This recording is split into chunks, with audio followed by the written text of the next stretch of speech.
So, you have already seen how I edit the video, connecting one piece with another. And now I will show you the same thing, how we do it with audio, with the music for example. Let's see, we take two songs, song and a music. And we can connect them just like we connect the video, with two ways. We also put one the closest way to another, and we have something like this.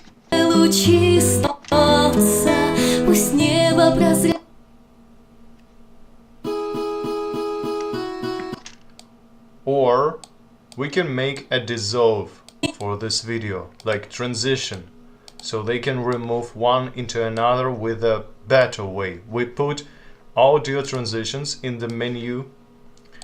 We, for example, choose constant power,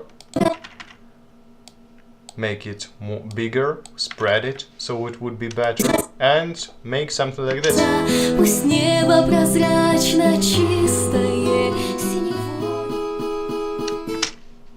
This is the result. It's very easy, just like we do with the video.